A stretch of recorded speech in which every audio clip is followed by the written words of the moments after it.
How you doing, everybody? Welcome back. Stand focused for Jesus. Hope each and every one of you are having a blessed day in the Lord Jesus Christ. Just left Walmart. Got this drink. I wanted to try it. Sparkling cold pressed juice, strawberry passion fruit, featuring strawberry, raspberry, passion fruit, dragon fruit. So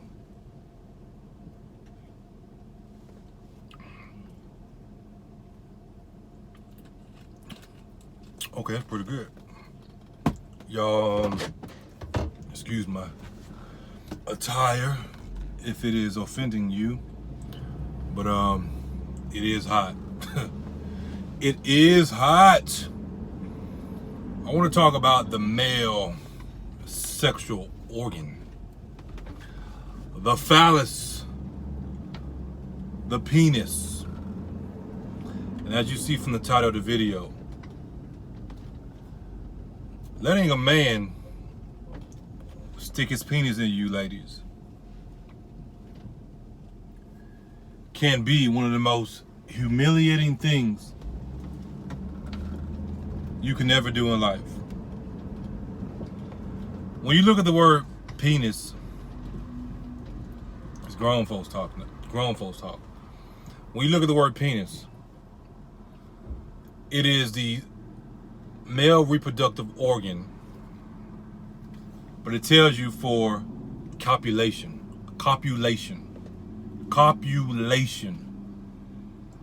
When you look at that word copulation, it means joining, to unite, to bind.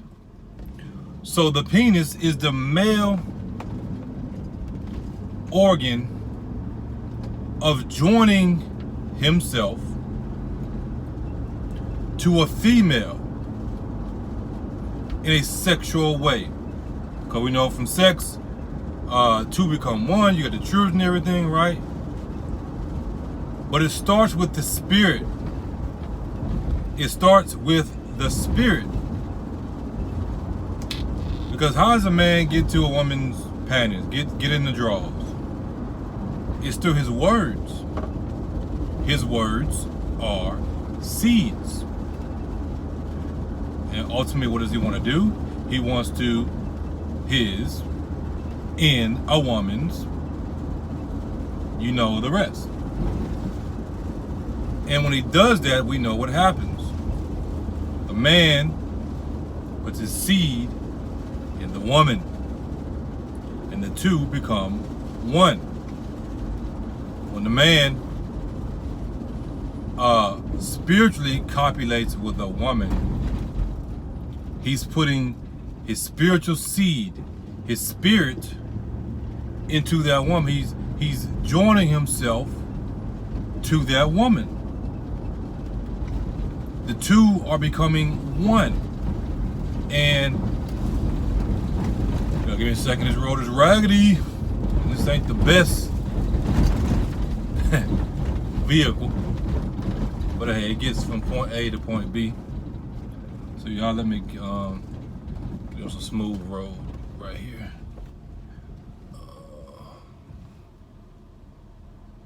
Okay, I think we're good. Yeah. So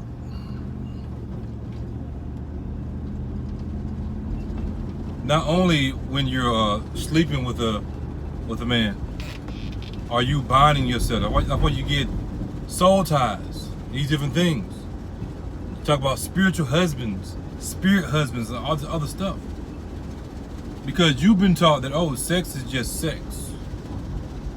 When in all actuality, no, sex is spiritual, first and foremost. You keep on hearing me say that, and there's a reason for that.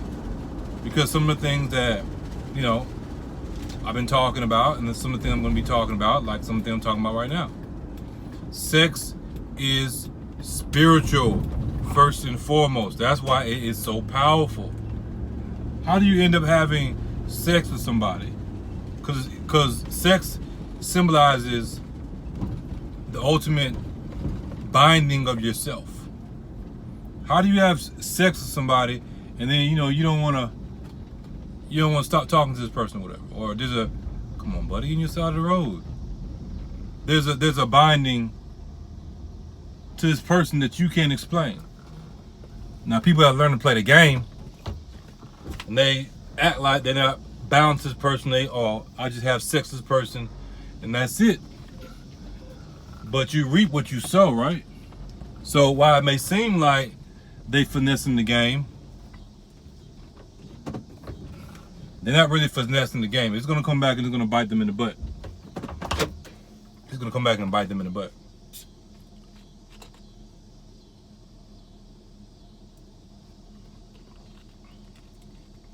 So when you copulate, when you allow a man to stick his tool of copulation in you, it's one of the most humiliating things that you can do in life. It's one of the most humiliating things you can do in life. You know why? Here you have a man that you probably don't even really know like that. You probably don't even know him like that. You'd have met him. Some people have one night stands. You met him in the club or you met him wherever. You don't really have a bond, a joining together on a level that really matters first and foremost. But you're doing this. You're putting the, how's it go? The cart before the horse. So it's humiliating for you to give yourself over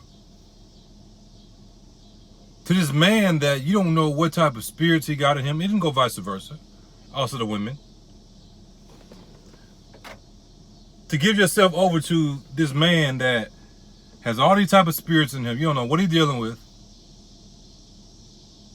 And for him to stick his tool of copulation in you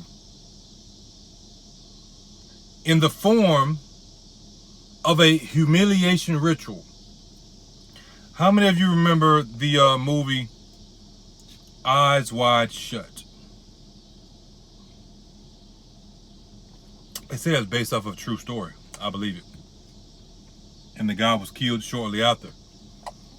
Because he said some stuff and told some stuff he wasn't supposed to be telling at the time.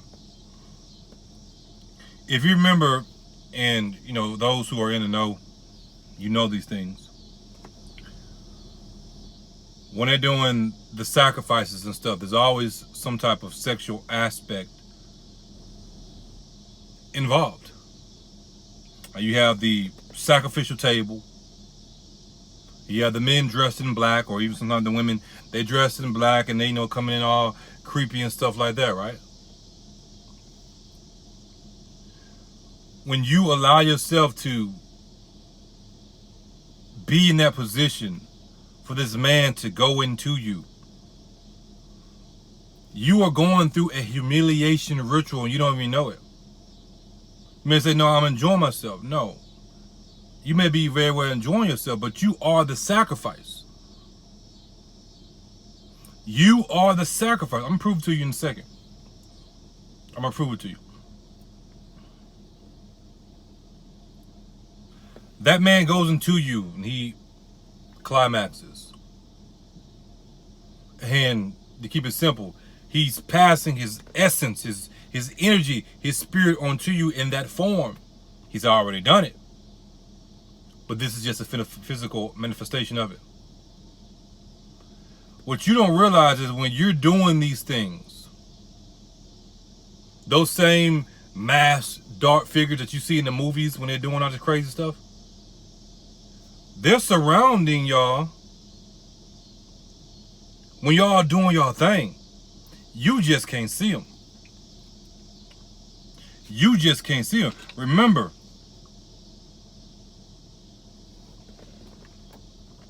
these spirits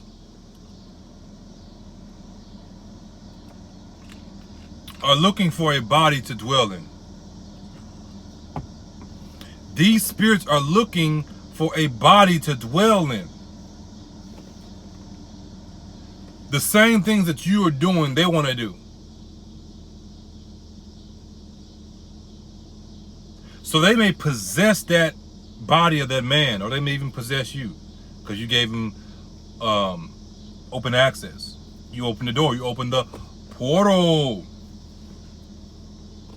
Because a woman's vagina can be a portal. You don't believe me?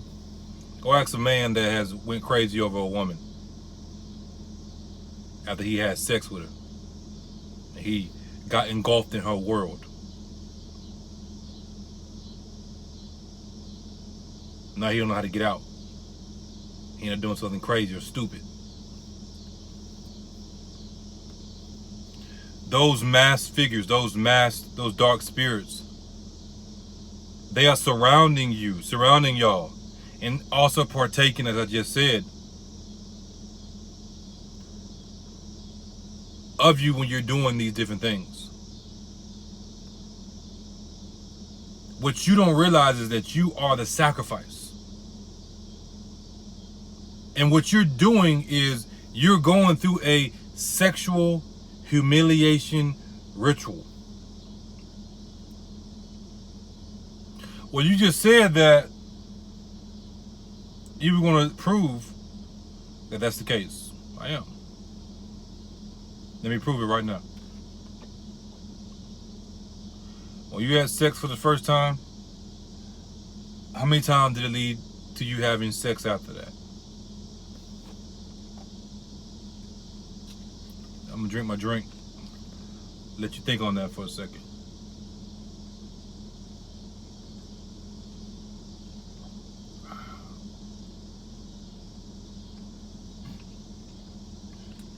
When you had sex,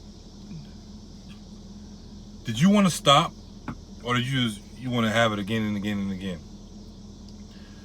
After you had sex that first time, how many sexual partners have you had since then?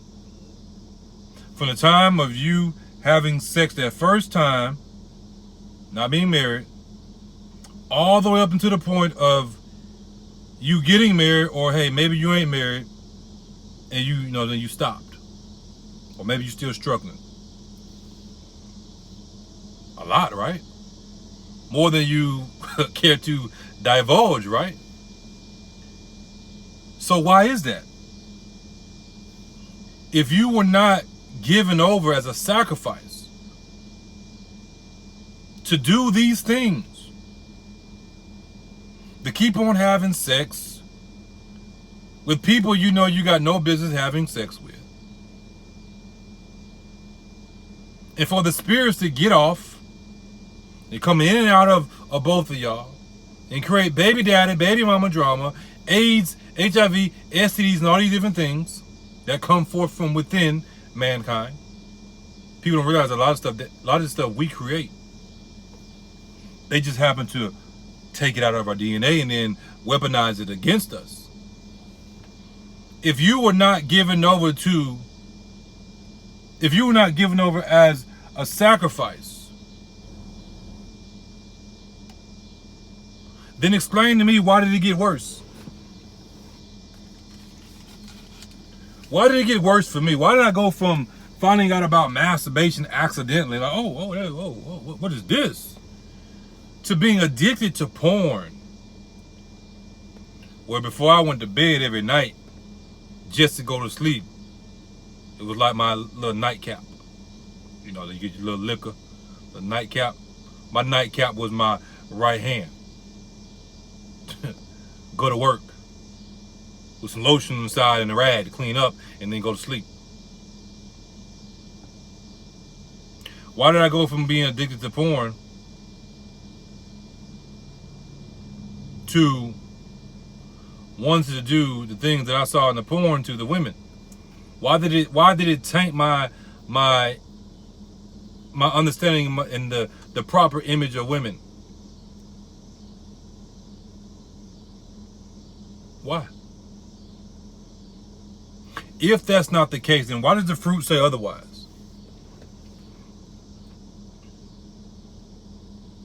This is why the Bible speaks about casting down imaginations. Because I keep on telling y'all this, once you learn something, once you see something, you can't undo what you've learned and what you've seen. So you gotta be careful. And we see stuff and we learn stuff when we got no business learning and seeing what we see. You see, it's a different when you are in a position to handle that. But most of us, when we learn about sex and stuff, we ain't ready for all that. And so, I got older and was with the women that I was with, and I'm trying to do what I seen in the porn. I'm trying to be like them. Role models, huh? Such great role models.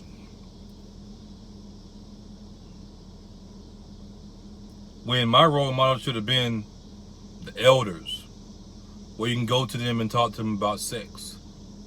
You see, sex seems to be taboo amongst believers when it comes to talking about it in righteousness. But we're quick to talk about sex when somebody doing something they ain't got no business, or when we doing something that we ain't got no business. Oh, did I say that? Yeah, some of you just had sex yesterday, didn't you? And you got no business having sex with that person. But how can we go forward in the way that we're supposed to go forward if ain't nobody talking about this stuff, because it seems to be taboo? Oh, don't say that. Only talk about it when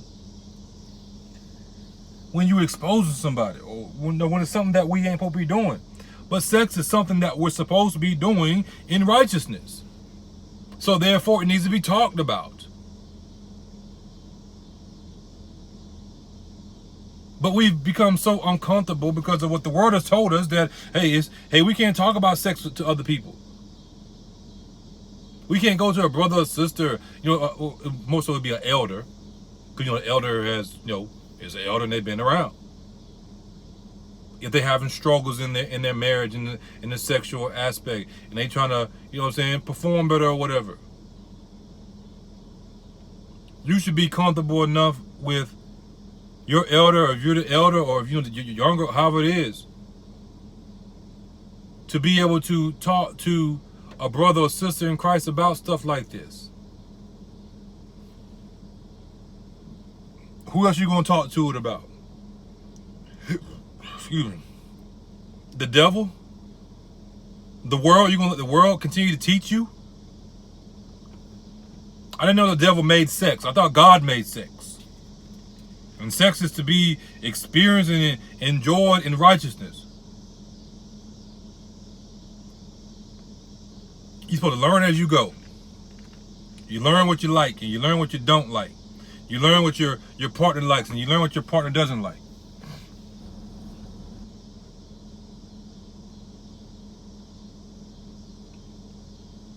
This is why Christ and the Father and the Holy Spirit put those guidelines in place. And people think these guidelines, these commandments are grievous, when they're simply there to help us. Now, if you decide you want to do what you want to do, then that's you. But then when you got to deal with the consequences, then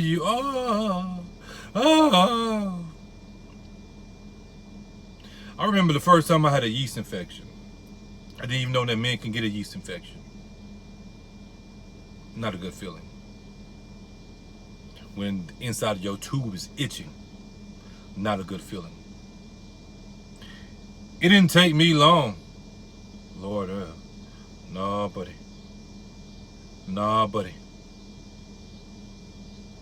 It don't take me long. When I go through whatever I go through, it don't take me long.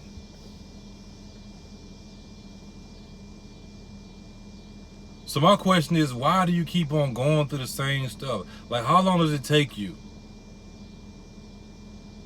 How many times you gotta be ran through? And now you're worried about if you get a husband, it ain't gonna feel the same, because you didn't allow yourself to be ran through.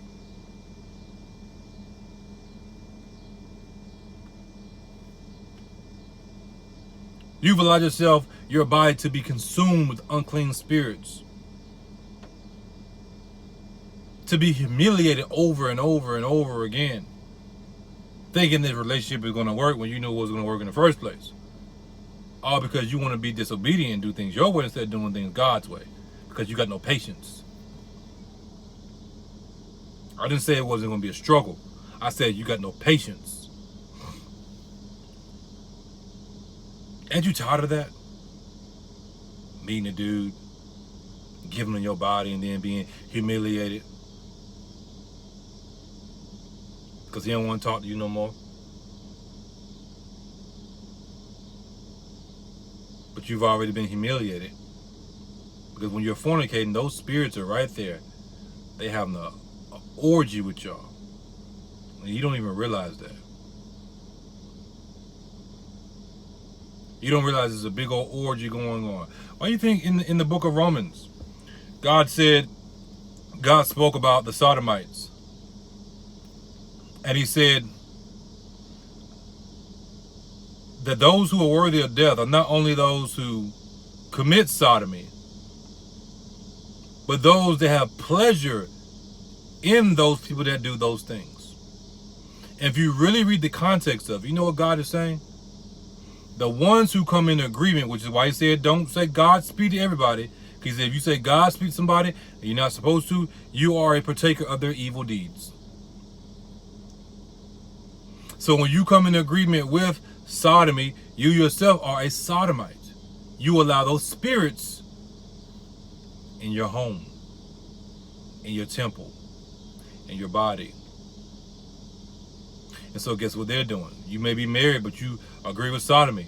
They have no orgy with you and your wife. Or you and your husband. And then your husband goes off and, you know what I'm saying, is a habitual cheater. Or his mind is wandering and the marriage is getting destroyed or whatever. Or maybe it's your wife. Or maybe it's something even crazier. I don't know. Because you're coming into agreement with things you have no business coming into agreement with. Being a part of that ritual. Eyes wide shut style. I ain't telling you to go watch the movie, but some of you are familiar with that movie.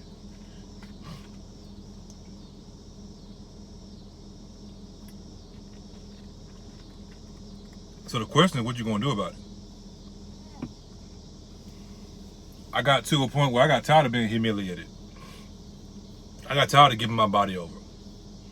I tell this story, I remember it like it was yesterday. I was knocking down a chick. I still remember who she is. Still remember who she is. We still friends on Facebook. Yep. So well, why she still your friend? Because I wanted to see who I am today. Because this is right around the time where God was calling me.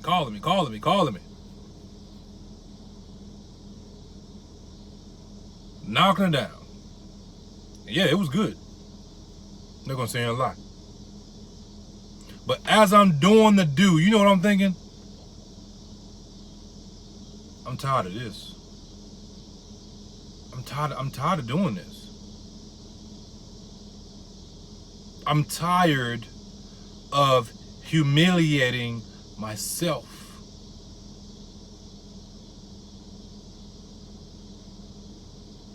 Because that's what I was doing. I was humiliating myself.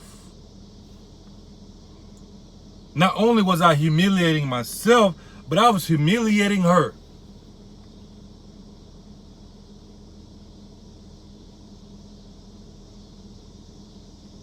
This beautiful queen. Or maybe she wasn't a queen. Maybe she was a possibility for her to be one. This beautiful woman. Here I am. What am I saying about her? What am I saying about her worth?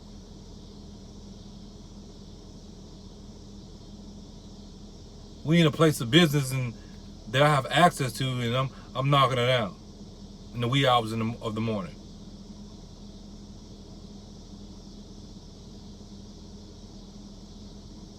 What am I saying about her? And what am I saying about myself? ultimately, what am I saying about God when I'm made in his image? Is this what life is about?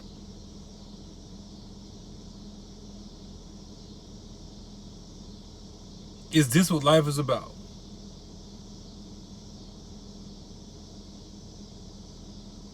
Chasing booty, chasing tail. I got tired of it. And I renounced, denounced, repented of all that stuff. And now I am the man that you see today. A lot of people don't like to address the past. They don't like to tell I like telling my stories, because my stories are part of my testimony. How can you ever get to the future? How can you grow if you never address the past? I don't tell you these things so I can boast and say, yeah, I was knocking them down. But I was knocking them down. I tell you these things so you can learn from my mistakes. You don't want to be in a position where your mind, we talk about the battlefield of the mind, right? That's what the Bible says, cast down the imagination. I'm going to tell you how it goes. See, people ain't going to tell you this right here. Some people will. I'm going to tell you how it goes.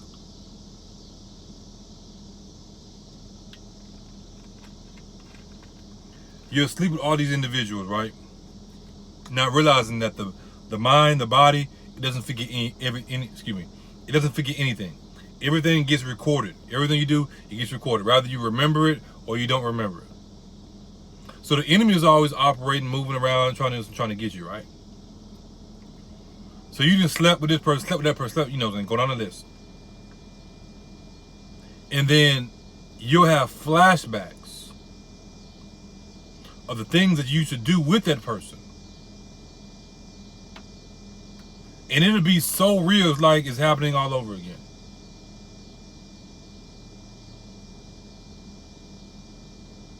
That's what the Bible says, casting down imaginations.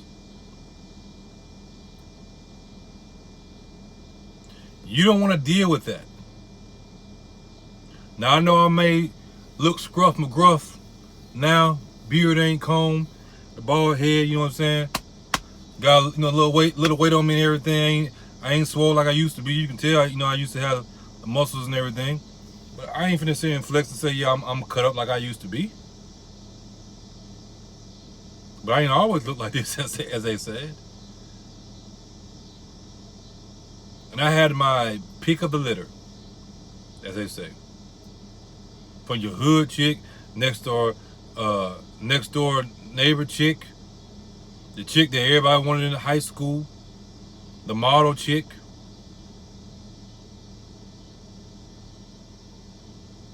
And you gotta deal with all that in your brain.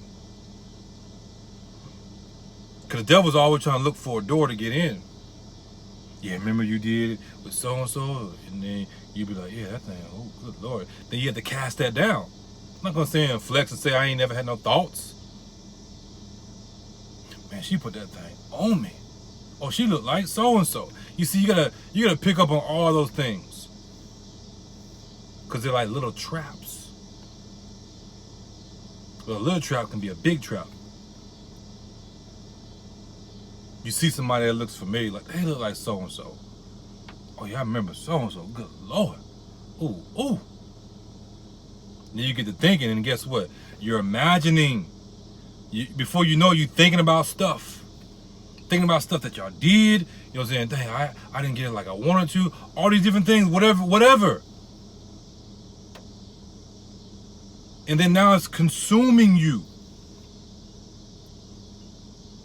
Because you ain't casting it down. You gotta cast it down. Because guess what happens if you don't cast it down?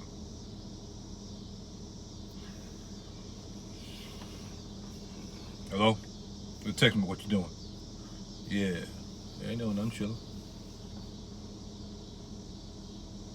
Then you go back to doing the same stupid stuff. You hit up old shorty you used to hit, or she hits you up, or you go find somebody else. When I have thoughts,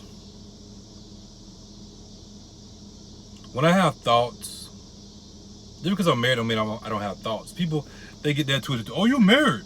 You're married. You ain't supposed to have me thinking about another woman. You act like I'm just sitting here purposely thinking about other women. I'm telling you how it ends up happening. And the flesh is the flesh. My brother ain't blind, and these women today, they ain't putting on nothing. I ain't going to the grocery store to go look at booty. I'm going to buy some bread. And not they bread. But there's bread out there, if you get my drift. So I have to cast that stuff down. So when I have thoughts that I don't want to have, I will literally go in my mind, I will close my eyes, and I will burn it, I will drown it, I will hit it with a flood and a fire and hell and brimstone, I will everything, and I will destroy that image. I destroy that image until it's gone. That's what I do. As God is my witness. As God is my witness. Because I don't like being humiliated. If I'm going to be humiliated, it's going to be by God. Because I've done enough humiliating to myself and to others. So, what you going to do about it? What you going to do about it? So with that being said, God bless each and every one of you. In Jesus Christ's name, as always, stay focused for Jesus. And as you know, the truth is not debated. It is declared. I tell you these things to help you. Because I know I got younger people out here. You ain't got nobody telling you or putting you up on game. This world will, as they eat you up. Especially a lot of these women, my brothers, my young brothers. I'm not gonna play the game. But a lot of y'all don't even get into the game. Because you is not ready. And it's not worth it. Some of you still gonna get in the game and play.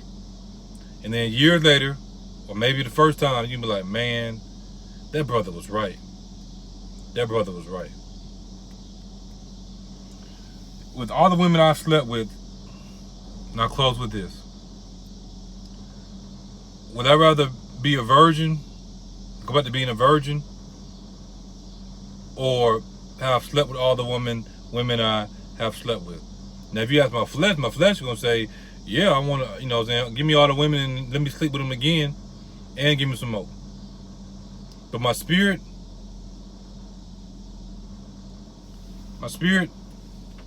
wish I never did it. Because I know the cost that it has cost. So, y'all think about that. Listen to this old man.